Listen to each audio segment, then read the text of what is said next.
नमस्कार। चलिए आज बात करते हैं पोषण की। इसे हम अपने शरीर का ऑपरेटिंग मैनुअल भी कह सकते हैं। मतलब एक ऐसा गाइड जो ये बताता है कि हमारा शरीर कितनी अच्छी तरह से काम करेगा।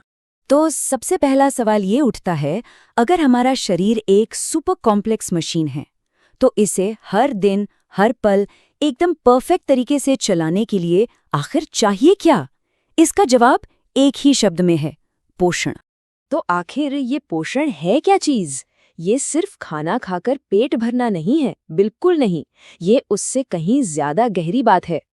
आसान भाषा में कहें तो पोषण वो पूरी प्रक्रिया है जिससे हमारे शरीर को वो सब कुछ मिलता है जिसकी उसे जरूरत है, ताकि वो स्वस्थ रहे, बढ़ सके और अपने सारे काम ठीक से कर सके। ये सिर्फ खाना नहीं, बल्कि शरीर को सही सामान देना है। अच्छा, किसी भी मशीन को चलाने के लिए सबसे पहली जरूरत क्या होती है? ईंधन, राइट? हमारे शरीर के साथ भी ठीक ऐसा ही है।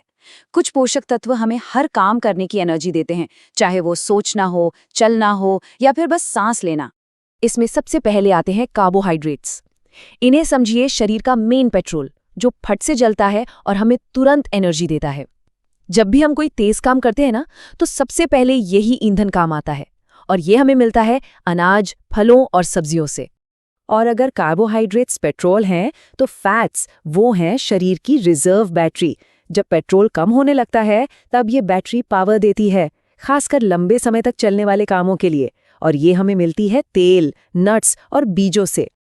तो ईंधन की बात तो हो गई, पर मशीन सिर्फ ईंधन से तो नहीं चलती, है ना? उसे बनाने और उसकी टूट-फूट ठीक करने के लिए मटेरियल भी तो चाहिए। तो चलिए अब उन पोषक तत्वों को देखते हैं जो हमारे शरीर की बनावट और मरम्मत करते हैं। और इस काम में जो सबसे बड़ा खिलाड़ी है वो है प्रोटीन। ये हमारे शरीर के लिए ईंट और सीमेंट जैसा है। हमारी मांसपेशियों से लेकर त्वचा तक शरीर का हर हिस्सा बनाने और उसे रिपेयर करने का काम यही करता है।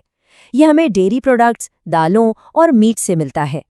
अब हमारी इस शानदार मशीन में कुछ ऐसे स्पेशलिस्ट टेक्नीशियन भी हैं जो दिखते तो नहीं, पर उनके बिना सारा काम ठप पड़ सकता है। ये हैं विटामिन्स।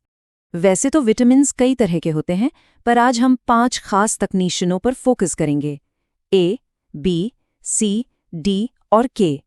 देखते हैं कि अगर ये अपनी ड्यूटी पर ना हो तो क्या गड़बड़ होती है। अब आता है सबसे मजेदार हिस्सा। क्या होता है जब इनमें से कोई एक तकनीशियन, मतलब विटामिन, अपनी ड्यूटी से गायब हो जाए? नतीजा होता है सिस्टम फेलियर। सबसे पहले बात करते हैं विटामिन ए की।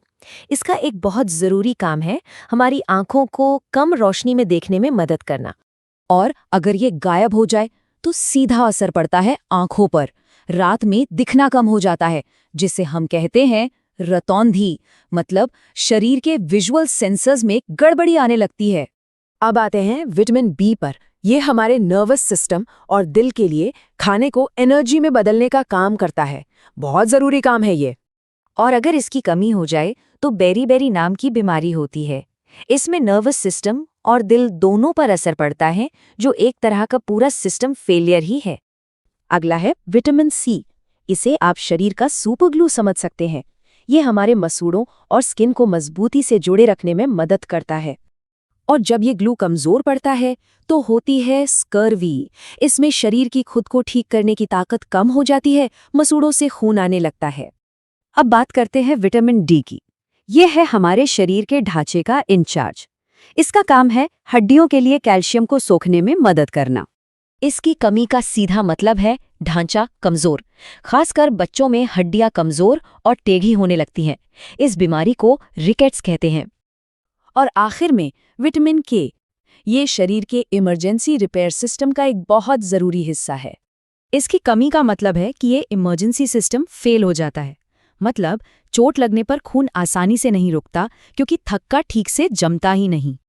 तो हमने देखा, शरीर को चलाने के लिए ईंधन चाहिए, उसे बनाने के लिए बिल्डर्स चाहिए, और सब कुछ ठीक से चले इसके लिए टेक्नीशियन चाहिए। हर पोषक तत्व का अपना एक खास रोल है। तो अब सवाल ये उठता है कि आज आपकी थाली क्या कह रही है? क्या उसमें इस मशीन के लिए ईंधन, निर्माता और तकनीशियन तीनों मौजूद हैं?